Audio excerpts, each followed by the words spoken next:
फटा चल रहा है, बहुत वसी पैमाने पे चला गया और ईसीपी के सारे कारनामे जो हैं वो अब सामने आ गए, वो कोई ढकी छुपी बात नहीं रही है। और जिस तरह पार्लियामेंट जो सो कॉल्ड पार्लियामेंट है जिसमें ये फॉर्म 47 वाले लोग बैठे हुए हैं, उनका करैक्टर, उनका बिहेवियर भी आपके सामने आ चुका है कि जब भी उनको कोई कहता है कि फॉर्म 45 ले आओ तो हिले बहाने करते हैं और कोर्ट ऑर्डर्स, ट्रिब्यूनल ऑर्डर्स के बावजूद आज तक जो है वो फॉर्म 45 अपने जमा नहीं करा सके। जो उन्होंने जमा भी कराए वो उन्होंने आरओ ऑफिस लाया और टेस्ट करके जमा करा दिए। तो ये सारी चीज़ें अंडर क्वेश्चन है, अंडर कंसिडरेशन है। और इसके अंदर ये हुआ कि आपने देखा कि ऑर्डिनेंस आया था एक, जिसमें रिटायर्ड जजेस को ट्रिब्यूनल बनाने की बात की गई थी, वो हमने चैलेंज किया। वो ड्यूरिंग पेंडेंसी है, उसमें स्टे ऑर्डर ग्रांट हुआ honourable chief justice Islamabad high court की तरफ से मुझे, और उसके दौरान आपने देखा कि एक्ट आ गया। तो आज मैंने जो है इस एक्ट जो है 2024 का जो इलेक्शन अमेंडमेंट एक्ट आया, मैंने इसको भी आज चैलेंज किया, इसका अल्ट्रा वायरस को भी चैलेंज किया, साथ सेक्शन 151 ऑफ जो इलेक्शन एक्ट 2017 है उसकी वायरस भी चैलेंज किया, आज मैंने दायर कर दिए। अच्छा, फॉर्म 45 इन्होंने जमा करवाए हैं, क्या वो फॉर्म और आपके फॉर्म सेम है? बिल्कुल भी नहीं है जी। हमने तो देर फर्स्ट से यही कहा था, ना फॉर्म 45, 46, 47 अपने जो रिटर्न कैंडिडेट जिसको ईसीपी ने कहा हुआ है उसने जमा ही अपने नहीं कराए। उसने कहा मैं आरओ से लेके आऊँ, टेस्टेड कॉपी आरओ वाली जमा करा दी, उसके अल्ले पल्ले है ही कुछ नहीं। घर बैठे नोटिफिकेशन मिल गया और जाके वहाँ सामने ऐवान में झूठे अल्लाह कुरान उठा के बैठे हुए हैं। उनके पास तो फॉर्म ही कोई नहीं है। जो फॉर्म जमा कराए मैंने सारी टेस्टेड कॉपी ले ली है वहाँ से, इस्लामाबाद हाई कोर्ट के ट्रिब्यूनल के हुक्म के मुताबिक सारी की सारी हमने टैली की हैं। और जो आरओ ने जमा कराई हैं, जो ईसीपी ने जमा कराई हैं, वही जो ईसीपी ने अपलोड की वही आरओ की निकाल के उन्होंने टेस्टेड कॉपियाँ जमा करा दी। इनको तो ओरिजिनल जमा कराने के कहा हुआ था फॉर्म 45, जो आज तक जमा नहीं कराए। कोर्ट ऑर्डर ही कंप्लाइंस नहीं कर सके, ना फॉर्म 45, ना 46, ना 47। और ज़रूरी बात, ईएमएस सिस्टम ना ईसीपी ने जमा कराया ना आरओ ने जमा कराया। तो ये भूल रहे हैं कि ऐसी बात नहीं है, वो भी जमा होगा और उसके अंदर इन सबको कुछ दिनों की बात है, ये दूध का दूध और पानी का पानी लदा हो जाएगा। अच्छा अली बुखारी साहब, लास्टली बताइएगा कि आप सना जवेद के वकील भी हैं और मियां अली शफाक भी आपके वकील हैं। कल से नून लीग का मीडिया आपके बारे में लिख रहा है कि आप अटार्नी जनरल के कमरे में गए हैं और सारी शराइत लिख के दी हैं कि जो मुलजम है वो नेक्स्ट टाइम ये हरकतें नहीं करेगा, उसके बाद ही आपको रिलीफ मिला। उन्हें कहें जी कोई लिखा हुआ है तो बाहर लें, कहते हैं ना लिखा हुआ है, उन्हें कहें लिखा हुआ बाहर लेकर आ जाए।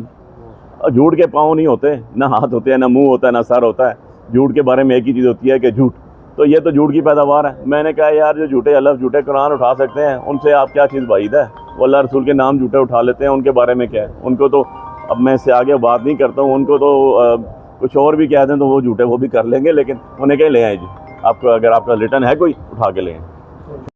वही अंजाम होगा जी जो नीचे अपीलेट कोर्ट में हुआ है, झूठा और मनगढ़ंत केस है, और उनका वही मंतकी अंजाम होगा जो इससे पहले नीचे मजूका साफी कोर्ट में होगा। एक होटल का केस है, मैं इसे आम फहम लफ्ज़ों में कहूँ तो इससे बड़ी जलालत नहीं हो सकती और कोई जो मुनीका साहब ने अपने मुंह पे मली।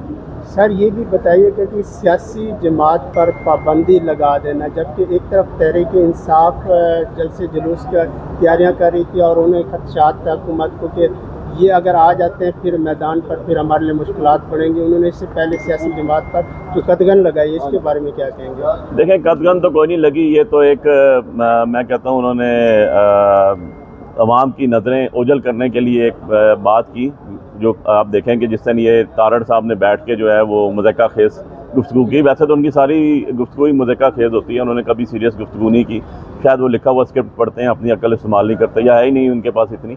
लेकिन जिस दिन उन्होंने ये बात की और सारा मीडिया और सारा सोशल मीडिया के साथ इलेक्ट्रॉनिक मीडिया, प्रिंट मीडिया इस बात पे आर्गूमेंट्स कर रहा था और ये बहस का एक मंबा बना हुआ था, और रात को 10 रुपये पेट्रोल महंगा हो गया, 7 रुपये बिजली महंगी हो गई। तो बेसिकली तो अवाम को उन्होंने ज़बह किया और ज़बह करने के साथ साथ उन्होंने ऊपर ये एक लगा दिया कि जी पीटीआई पे पाबंदी लगा रही है। ऐसी थकी हुई पार्टियाँ पीटीआई पे क्या पाबंदी लगाएंगी जो खुद 47 फॉर्म की पैदावार है, जिनके ना आगे कोई है ना पीछे कोई है, जिनके ना अवाम में कोई पिज़राई है ना उनके किसी और सतह पे सोशली पिज़राई है। वो तो एक मैं कहता हूँ लुटे पिटे लोग हैं, वो बस बागते चोर की लंगोटियाँ घसीट रहे हैं और जो है जो माल और गनीमत उनको मिल रहा है लूट रहे हैं, और क्या उनके पास ऐसी कोई बात भी नहीं है। और ना पार्टियों पे जो पीटीआई है वो दुनिया की 10 बड़ी तरीन पार्टियों में से है, 3 करोड़ से ज़्यादा उसने वोट उठाई हुई है। इनकी क्या औकात है, ये तो खुद फॉर्म 47 की पैदावार है। आज फॉर्म 45 मांगता है जज, तो इनके सबके और के बाहर आ जाते हैं। कैसे देखते हैं डाक जजेस की तैनाती के साथ सुप्रीम कोर्ट में इजलास हो रहा है? देखो यार, डाक जजेस के हद तक ना जो मेरा अपना लीगल व्यू है बड़ा क्लियर है। आप अगर आर्टिकल 187 को गो थ्रू करें और उसकी इंटरप्रिटेशन करें तो डाक जजेस की गुंजाइश वहाँ पर बनती है जहाँ पर कोरम पूरा ना हो। अब तो 17 की 17 सीटें एज पर कॉन्स्टिट्यूशन पूरी हैं, तो इसमें तो कोई ऐसी वजह है नहीं कि आप एडॉक जजेस लेकर आ रहे हैं, और एडॉक जजेस लाने थे तो उसके अंदर फेवरेटिज्म का बहुत बड़ा आंसर है, इसको कोई बंदा डिनाई नहीं कर सकता। और आपने देखा कि 2 जजेस ने रिफ्यूज़ भी कर दिया।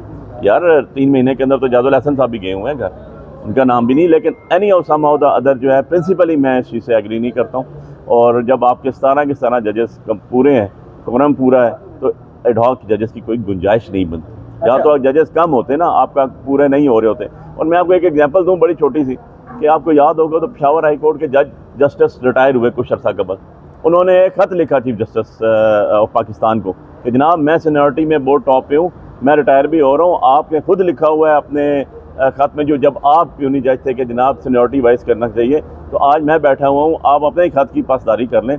और जो है सुप्रीम कोर्ट के लिए एलिवेशन के लिए मेरा नाम ही नहीं आया, मुझसे जूनियर लोगों के नाम आए, और आपने देखा कि उनके ख़त को कोई किसी किस्म की कंसिडरेशन में नहीं रखा गया और वो रिटायर हो गए। तो ये पिक एंड चूज़ का मरला जब होगा, अदल इंसाफ के तकाज़े कैसे पूरे होंगे यार। अच्छा, अली बुखारी साहब, अभी खावर मनेका ने अपना जो फैसला वो चैलेंज किया है। मैंने उनसे सवाल किया है कि आपकी बेटी कुरान पे सर पे कुरान उठाकर कहती है कि मेरे वालिद साहब झूठ बोल रहे हैं। वो आगे से कहते हैं कि जो इनकी हराम की औलाद है उनके बारे में भी सवाल कर लिया करो। मैंने कहा जब वो बाहर आएंगे तो उनसे भी पूछेंगे, तो किसकी तरफ इशारा कर रहे हैं, तो इसके ऊपर आपका जवाब क्या है? देखिए जी, मनिका साहब से ऐसी बात तो कोई ढकी छुपी नहीं है, जैसे उनके करतूत है वैसे ही उनकी शक्ल पे यहाँ हैं और वही कुछ वो बोलते हैं। हम कम से कम बिलो दी बेल्ट नहीं जाते हैं, और ना हमें ये तहजीब सिखाई, ना हमारे लीडर इमरान खान साहब ने हमें कहा कि कभी बिलो दी बेल्ट जाएँ।